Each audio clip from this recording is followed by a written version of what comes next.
नमस्कार, मी दादा महाराज आपल्या सर्वांचं पुन्हा एकदा मनपूर्वक स्वागत करतो. अध्यात्म आणि विज्ञान, श्रद्धा आणि अंधश्रद्धा या संबंधी या विषयावरती आपली चर्चा चालू आहे. देवघरामध्ये एक अशी वस्तू असते, प्रत्येकाच्या देवघरामध्ये बऱ्यापैकी ही वस्तू असतेच, आणि या वस्तूचा आणि मानवी शरीराचा काय संबंध आहे, किंवा ही वस्तू आणि मानवी शरीर याच्यामध्ये काय साम्य आहे, हे आज आपण बघायचं आहे. ही वस्तू देवघरामध्ये असलेलं अतिशय पवित्र मानलं जातं. तर ही वस्तू म्हणजे दुसरं तिसरं काही नसून ही वस्तू म्हणजे शंख. हो, जी विष्णू नारायणांच्या हातामध्ये आहे. ही वस्तू अतिशय पवित्र असे मानली जाते. शंख ही समुद्रात सापडणारी एक आध्यात्मिक वस्तू आहे. यामध्ये साईजनं काही शंख लहान असतात, काही मोठे असतात, वेगवेगळ्या प्रकारचे शंख असतात. तर एक उदाहरणासाठी आज आपण या शंखावरती बातचीत करूया. तर मानवी शरीर आणि शंख याच्यामध्ये काय साम्य आहे हे आज आपण बघण्याचा प्रयत्न करू. तर पहिल्यांदा सर्वसामान्य डोळ्यातून बघितला असता, सर्वसामान्य नजरेनं बघितलं असता या शंखामध्ये आणि मानवी शरीरामध्ये काही साम्य असल्याचं आपल्याला निदर्शनास येणार नाही. परंतु तुम्ही याला विज्ञानाची जोड दिली किंवा अध्यात्माचा आधार दिला तर मात्र या गोष्टीमध्ये तुम्हाला मानवी शरीराचे काही अवयव किंवा काही भाग दिसायला सुरुवात होईल. सुरुवात करूया सुरुवातीपासून. आज आपण फक्त पहिल्यांदा मानेपासून वरती असणाऱ्या डोळे, नाक, ओठ, कान, डोकं या सर्व गोष्टी या शंखामध्ये कुठं दिसत आहेत ह्या बघण्याचा प्रयत्न करूया. तर सुरुवातीला मानवी शरीरामध्ये जे आपलं डोकं आहे, या डोक्याचा जो वरचा भाग आहे, हा भाग या शंखामध्ये दिसतो. आता कसा दिसतो? तर हा शंख ज्या वेळेला तुम्ही असा पकडाल, असा शंख धराल, त्यावेळेला मानवी डोकं आणि शरीर, हा शंख, ही आकृती आणि ही आकृती एकसारखी असल्यासारखं दिसायला सुरुवात होते. त्याचबरोबर यानंतर दुसरी आकृती म्हणजे मानवी डोळा. हा शंख असा बघितला असता आपल्याला याच्यामध्ये मानवी डोळा असल्यासारखं दिसायला सुरुवात होईल.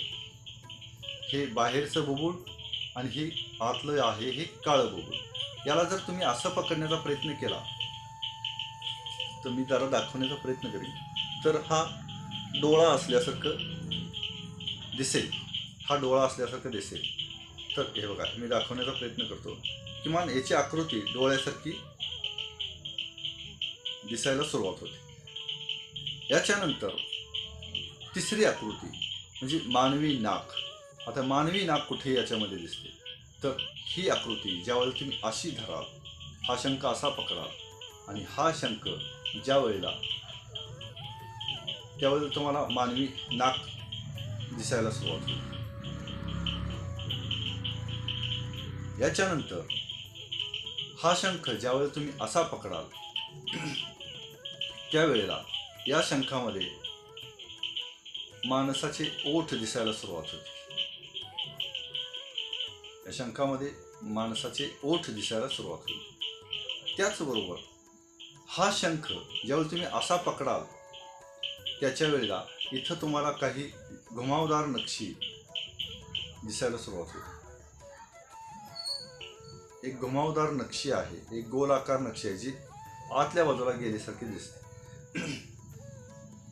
ही जर एका बाजूने, समजा उदाहरणार्थ देखील, आपण जर हा शंख कट करू नये शंख, परंतु समजा आपण हा शंख कट केला, तर ही आकृती आतल्या बाजूला, ही नक्षी आतल्या बाजूला कुठेतरी गेल्याची निदर्शनास येते. तर हीच संकल्पना आपल्या कानामध्ये वापरलेली आहे. ही कानामध्ये जी आत बाजूला गेलेला जो घुमावदार नक्षी आहे किंवा डिझाईन आहे, ही याचेच संकेत आहेत, किंवा या शंखापासूनच ती प्रेरणा घेतली असावी परमेश्वरानं. याच्यानंतर ज्या वेळेला आपण आपला हात असा पकडतो, हाताची मुठ्ठी बांधतो, म्हणजे हाताची मूठ बांधतो, त्यावेळेला ही मूठ आणि ही आकृती एकसारखी झाल्याचे निदर्शन असेल. त्यानंतर ज्याप्रमाणे आपलं हृदय असतं त्याचाही आकार या शंखाला आल्याचा काही अंशी दिसून येतो. त्याच्यानंतर आपल्या शरीरामध्ये जे जठर आहे त्या जठराचा आकार सुद्धा काही अंशी अशा प्रकारचा असतो, हे आपल्या निदर्शनास येईल. तर हे मानवी शरीर आणि शंख याच्यामध्ये असलेला हे साम्य आहे. पूर्वीच्या काळी ज्यावेळेला युद्ध व्हायची त्यावेळेला रणांगणावरती शंख फुकल्याशिवाय युद्ध सुरू व्हायचं नाही. शंख फुकल्यानंतर आपल्या फुफ्फुसांचे व्यायाम होतात.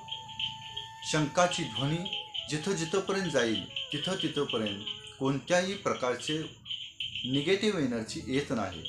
त्याचबरोबर कोणत्याही प्रकारचे जे सूक्ष्म अतिसूक्ष्म जे डोळ्यानं दिसणार नाहीत अशा प्रकारचे जे जीवजंतू आहेत ते सुद्धा याच्यापासून लांब राहतात. वातावरण पवित्र होतं, शुद्धीकरण होतं.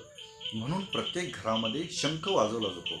शंख वाजवायला तुम्हाला येईल किंवा न येईल, थोडंसं प्रॅक्टिस केल्यानंतर थोडंसं शिकल्यानंतर शंख वाजवता येईल.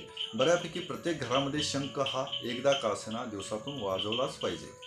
त्यामुळे घरामध्ये एक पॉझिटिव्ह एनर्जी तयार होते.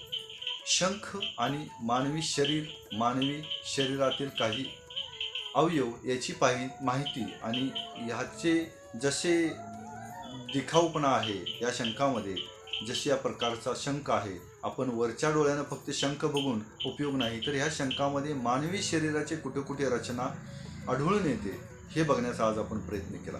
तर देवघरामध्ये पूजताना हा शंख शक्यतो उजव्या बाजूला, म्हणजे आपण आरती घेऊन देवाऱ्यासमोर उभा राहिला असता आपल्या डाव्या हाताला शंख पाहिजे. आपण देवाऱ्यासमोर आरतीचं ताट घेऊन उभ्या राहिलेल्या अवस्थेत आपल्या डाव्या हाताला शंख ठेवावा. कारण शंख म्हणजे विष्णू.